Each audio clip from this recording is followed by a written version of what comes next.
cover all the Spey casts. I'm going to cover the basic ones, and we're going to cover some more technical ones as well. So let's start off with the first one. One term, right? The line is on the dangle. The river is flowing downstream. Obviously, if it's going this way, you're upstream, you're looking downstream. I've got an upstream wind. The rule of Spey casting is you always must keep your D-loop downwind. Okay? So I cannot now, if I want to cast over to that corner of that tape, I can't put the D-loop this side because the wind's going to blow it into my face. So I have to put the D-loop this side. I can't just cast across it because it's going to tangle the rod line, etc. It's dangerous. So I'm going to pick that line up and I'm going to lift the line off the water. It's a bit of a cheat, okay, we're on grass, you have to make sure you get the lift in. Lift it off the water, I'm going to bring the rod tip around and I'm going to place that line end here, about a rod length out to my side. So, come up. Now, we used to teach this differently. This is the best way of doing it now, and I'm going to show you the better way. Instead of just coming straight up, I'm going to come slightly inside. Come inside and roll out, come up. So when I go inside like this, it always places that line here. Okay? There is a danger if I don't come in and I come around, sometimes I miss the anchor, and that's not going to be an efficient cast, right? I want this anchor to be here, in a line here, in the direction of my cast, and my D-loop set up behind it. The best way I find to do that now, the way we teach it, the way we used to teach it, we then changed our minds, but it's a better way of doing it now. Bring this rod in slightly on the lift, and roll it out. Come in slightly, roll it out, anchor, do a couple more. On the dangle, you're going to lift the rod tip in. You can hit me. Out, okay, easy, okay? That is a single Spey. That is a switch cast, which we've just done with a change of direction. Okay? Do another one? Yeah. Okay. So I'm on the dangle. I'm facing my target. I'm not facing like this because if I do all this, I'm going to be out of position on the forward cast. First thing I do is I'm facing my target, which is that yellow thing. Put the line down on the dangle. I'm going to lift the rod tip slightly in, cut in a little bit, cut in, roll it out. There's my line. Okay. Easy. Okay. So let's go to the other bank. Same wind conditions. Upstream wind. I'm on the dangle. I want to cast this way now across the river. I'm on the other bank. Got to place the D-loop this side. It's the exact opposite. So I have actually got a wind in my face here. This is going to be slightly dangerous, but I'm prepared to take the risk for you guys. I hope you appreciate this. Cut in slightly. Come round, down, up, back. Okay? So it's the same, just off shoulder. On the dangle. Cut in, round, up, place the D-loop, go. Easy, okay? Now what happens if we did too much? Bloody hell. Did too much? Yeah, it crashes. It's not actually a bloody hell, but you get a crashed anchor. Not what we want. So, just the right amount. So it's in, round, up, easy. Great cast. Okay, that's the first one.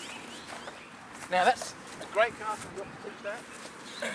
I often teach that one first, but a lot of people will teach the snap T or circle C first. Actually, the question there, what's the difference? Well, I'll show you them both, right? This is a snap cast.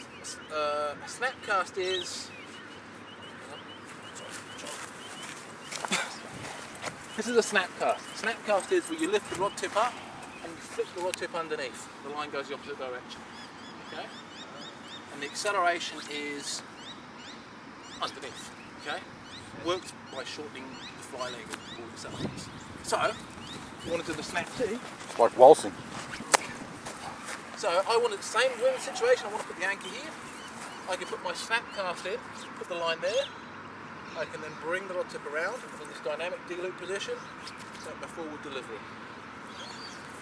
So again, come up, snap, flies in the right kind of place. Just about. Circle C is instead of making a snap, I make a circle. Circle C. It's backwards.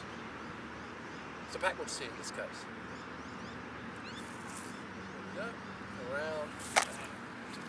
Very similar casts. Okay.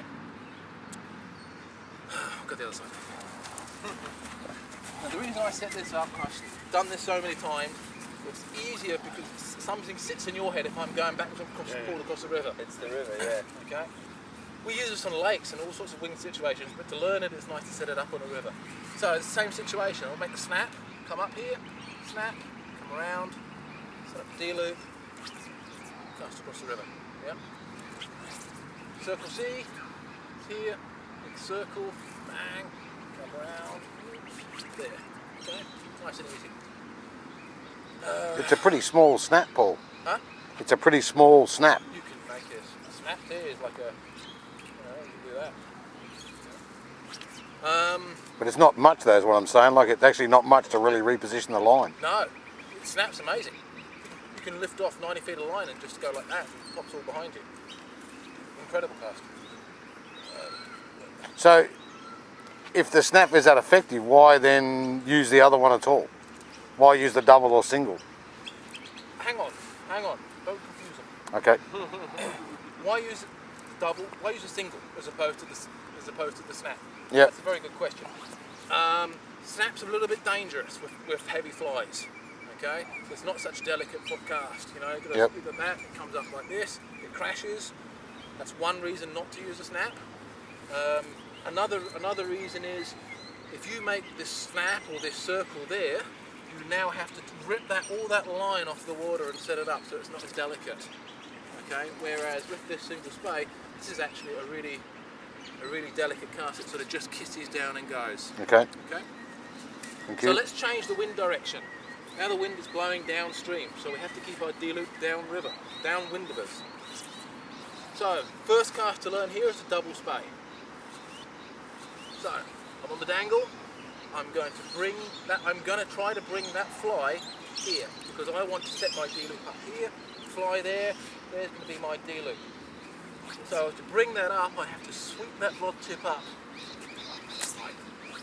I'm over water. Sorry. I've got to lift the line off. I've got to sweep that rod tip up, placing my fly here. I'm then going to take that rod tip around low, sweep it up into a dynamic D-loop, and then I can deliver the fly. Okay? I'll do a good one again. Hopefully I'll do a good one. So I'm looking to place my fly here. Bang. There. Bang. Place it down. Switch around the D-loop. Go. A couple of things that can go wrong. What happens if I don't bring that fly further up, far enough up, there, has it come far enough upstream, and I come around and I set it up? That's called bloody L. Technical term. It's an L shape. Bloody L. Okay? That happens, the only thing you can do is actually roll cast it back down the river and start again.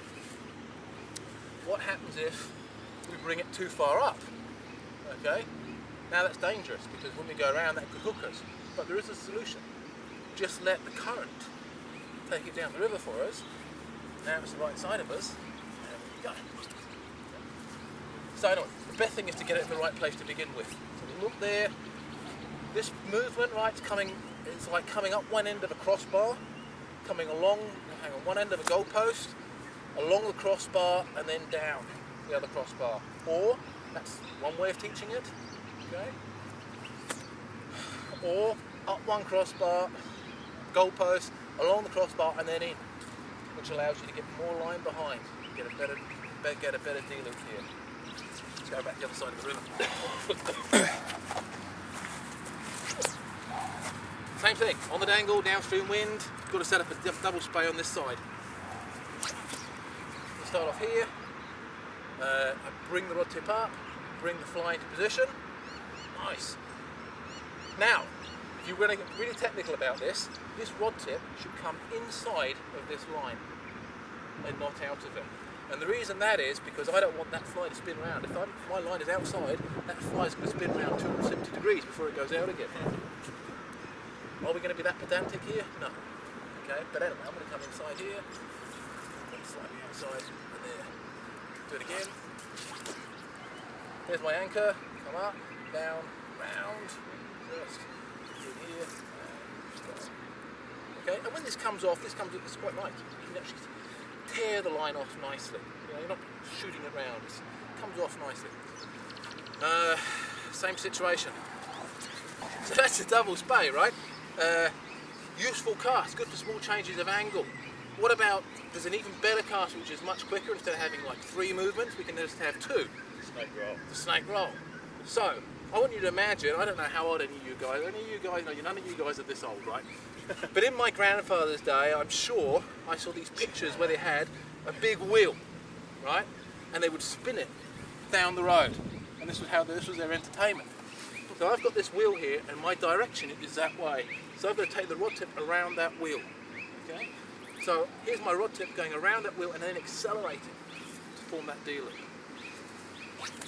So it's in here. Here's the rod tip, maybe a spiral if you like, comes in. Acceleration is backwards, sets up a D loop, gives me the same cast, same situation. Here. Now here's where it can go wrong. Instead of putting the acceleration back, I put the acceleration as I'm going forward. Now there's no line behind the D loop, behind the rod tip to form the D, right? So the acceleration is there. There. Nice big capital D. Go. Bit more exciting? Well, can't you change direction even further with the snake roll? Yes. Okay. Yes. Just a question. You can. However, yes, you can. Okay. Reason to use a snake roll No. over a double spey is it's very difficult for double spey to change more than about 90 degrees. Okay. Single snake roll, it's actually really easy. You can change up to 180 degrees if you want to. Only problem with the snake roll would be big heavy fly can come down for a bit of a crash. Okay. If you want to make small changes of angle with the snake roll, instead of making the snake up down here, you can actually make the snake in the air. A little bit more technical. Okay. Lee showed me that. Right, I'm back on the other side.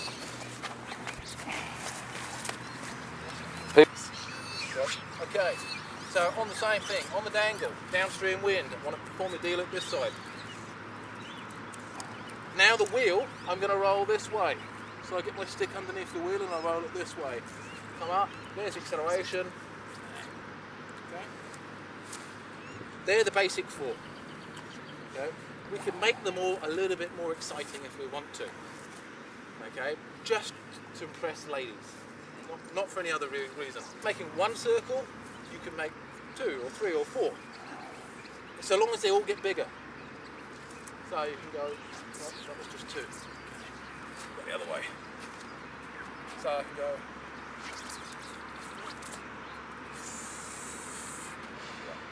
4. You know, you can write your name in it, right? So you can blah blah blah, and then so long as it places down, it's okay, and then you've just invented a new cast. I've got another use for it when I'm stalking the New Zealand. Fish is there. You know, you're going in, you take your line off the reel. First thing I do is put the line on the water, so it's safe. It's not going to get tangled up as I go in. I go in very low. I'm in this position here. Now I can just roll the line over the top of the rod, make a back cast, and then deliver. So that's a snake. That's another use of the snake roll. There is one more, which is really quite exciting. Whereas when we talked about this snap, I can probably show it to you in this angle. We lifted that rod tip and snapped underneath. Put all this line in the water. What's possible to do is to make a snap and pull that line in the air. Okay? And then while it's up in the air, I can bring the rod tip underneath, set it up and go. I haven't seen that one before. So,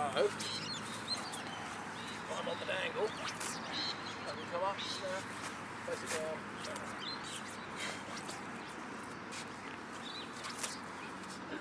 Up, snap. It's an interesting cast that because you can do the same thing the other way. Anyway. So they're the 4, right?